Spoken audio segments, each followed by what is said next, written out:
கிறிஸ்துவிலே மிகவும் பெரியமானவர்களே, 30/6/2026 உங்களை சந்திப்பதிலே மகிழ்ச்சி அடைகிறேன். வாருங்கள், ஒரு நிமிடம் நாம் ஜெபிப்போம். அன்பு தகப்பனே, இன்றைக்கு என்னுடைய பாதுகாப்புக்காய் ஜெபிக்கும்படி என் தேவனுடைய சமூகத்தில் வருகிறேன். என் தேவனுடைய சுத்த கிருபை இவரை தாங்கி வழிநடத்தும்படி நீர் செய்தல்லும்படி ஜெபிக்கிறேன். செய்கிற காரியங்கள், செல்கிற இடத்துல எல்லாவற்றிலும் தெய்வ மகிமை அவரை சூழ்ந்து கொள்வதாக.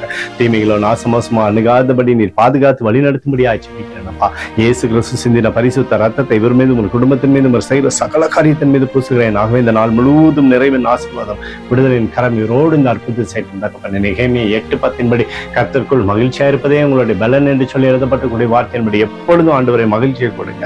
மக்கள் பலமாய் இருந்த ஆசீர்வாதத்தை பெற்றுக் கொள்ளட்டும். இயேசுவின் நாமத்திலே அப்பொழுது ஜெபிக்கிறேன் நல்ல பிதாவே, ஆமென். பிரியமான ஜெப பங்காளரே, ஒரு நிமிடம் நம்ம இந்திய தேசத்திற்காக ஜெபிப்போம். அன்பு தகப்பனே, 30/6/2026 தேசத்தின் நன்மைக்காய் ஜெபிக்கும்படியாய் உம்முடைய சமூகத்தில் வருகிறேன். இந்திய தேசத்தை நீங்க ஆசீர்வதிக்கும்படியாய் ஜெபிக்கிறேன். ஆசீர்வதிங்க. தேசமானது நன்மை பார்க்கும்படி நீர் செய்தல்லும்படி ஜெபிக்கிறேன். உடைய கிருபை தேசத்திலிருந்து செயல்படும்படி நீர் செய்தல்லும்படி ஜெபிக்கிறேன்ப்பா. உடைய அன்பின் அபிஷேகம் தேசத்தில் இருக்கட்டும், சமாதானம் உண்டாக்கட்டும். எங்களுக்காக அடித்து நொறுக்கப்பட்டிருக்கூடிய இயேசு கிறிஸ்துவும் அவர் சிந்தின வெளியேறப்பட்ட ரத்தத்தை ஒப்பு கொடுக்கிறோம். அத்தோடு இந்திய தேசத்தில் எழுப்புதலை தரும்படியாய் ஜெபிக்கிறேன். எழுப்புதலை தருவீராக. எங்கள் கண்கள் பார்க்கும்படி நீர் ஆசீர்வதிக்கும்படி ஜெபிக்கிறேன்.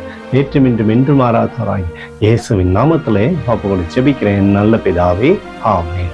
பிரியமான ஜெப பங்காளரே, ஆண்டவர் நம்மளுடைய ஜெபத்தை கேட்கிறார். இந்த நாள் முழுவதும் கர்த்தராகிய இயேசு கிறிஸ்துவுக்குள் நீங்கள் வளரும்படி வாழ்த்தி ஆசீர்வதிக்கிறேன். ஆமென்.